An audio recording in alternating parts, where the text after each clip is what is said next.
it's amazing to me how phrasing and good phrasing can enhance other techniques. If your students are being musical and they're making shapes out of the musical line, rhythm gets better, intonation gets better, tone gets better. Everything starts getting better because their musicianship is coming to the forefront. Now, we talk about technique versus musicianship. Okay, technique is required for musicianship too, but with musicianship, we have this musical ideal. We have the sound in our heads that we want to create, or even in our hearts that we want to feel.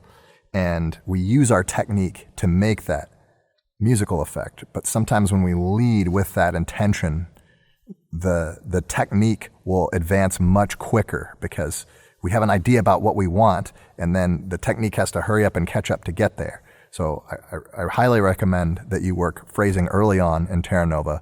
It's going to be just a tremendously better performance if you're able to phrase.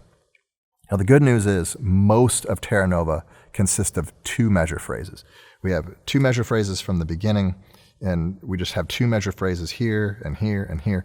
Now, again, I said this in an earlier video, but be careful with these open Gs. If you smash the open Gs and you accent the meter change from 3/4 to 2/4, and you're punching these quarter notes, it's going to destroy your phrasing.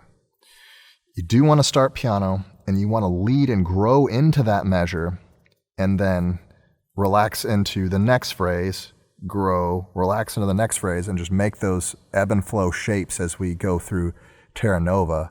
But I want you to also consider which instruments are doing the majority of the phrasing. You know, which one of them are which instrument classes are making the largest dynamic incremental changes, and which ones are making less changes. So here, the violins, violas have the melody.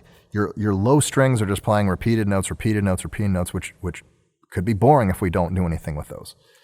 So we have our cellos and basses do the majority of the phrase work.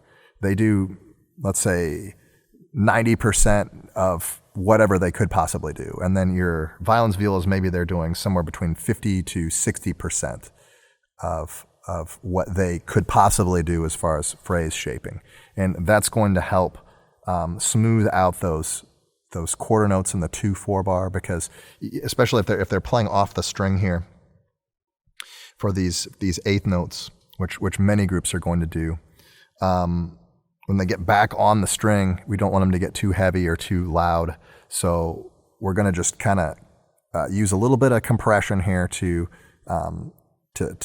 even out their dynamic range through the phrase, and we're going to have the cellos and basses do the majority of the phrasing here for most of this stuff at the beginning. Now, at 19, we can have our violin players and violas cut loose a little bit, provided that it doesn't affect their pitch.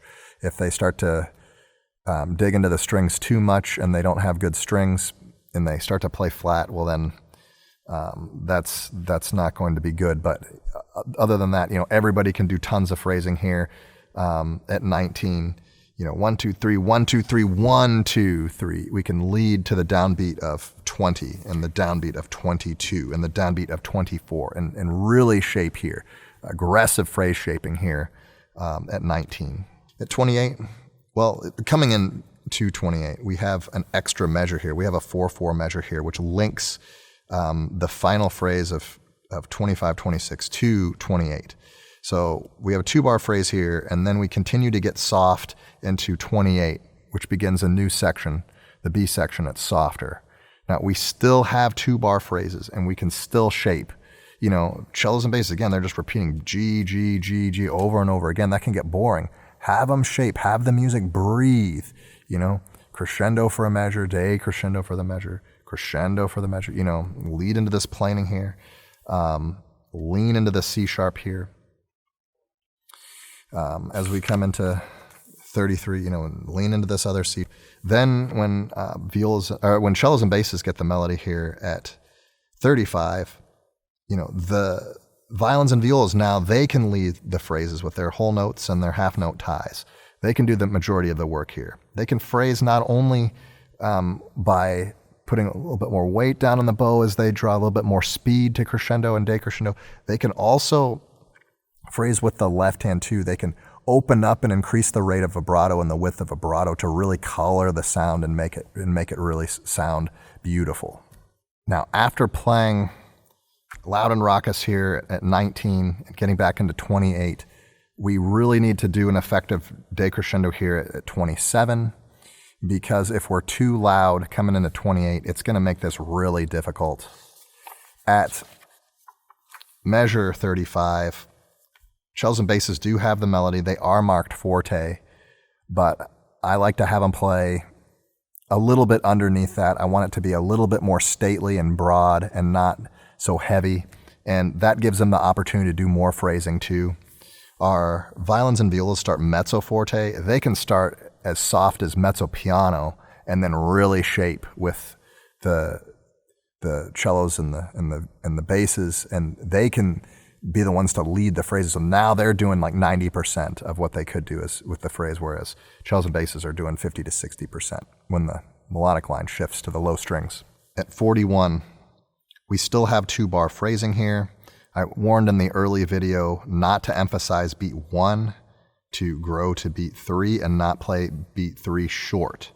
So instead of being 1 N and 3, 1 N and 3, it's 1 N and 3, 1 N and 3. That keeps the music going forward. We don't, give it our all on the first part of the measure and then cut the last part off short. That's the opposite of what we want to do. 43 through 45, we do have a 3-bar phrase here. I like to start the crescendo a little earlier here. We are piano here, so we can do 2 measures of crescendo and then get into this and then come back down because we're piano in the next section. Again, at the segno, once we've taken the segno and gone back to measure 3, the tendency is going to have the students to want to play louder. You're gonna have to make sure that they can take the dynamic level down to a true piano. After, anytime they play loud, they're going to want to maintain that loud dynamic. And then you take them back down and make sure they come down far enough. Otherwise, it's going to ruin the A theme again. Okay, so in the coda, 51, we've got this cascading stuff. Okay, so more like, really like 1-bar phrases here. And then everybody comes in on these 2 quarter notes. And what sometimes happens is, we have first violins come in, second violins come in with violas, and then cellos, basses come in, and then everybody comes in, just smashes these 2 notes, which is the tendency to do anyway. And then we've kind of peaked out we start slowing down and getting softer, and then the ending is kind of a letdown, and that's no fun. So it's marked forte here. We have to hold back here in 54. I would have them take this down to a mezzo forte because what we want to do through this section is as we're slowing down, we want to get louder, okay? So this is a 3-bar phrase here.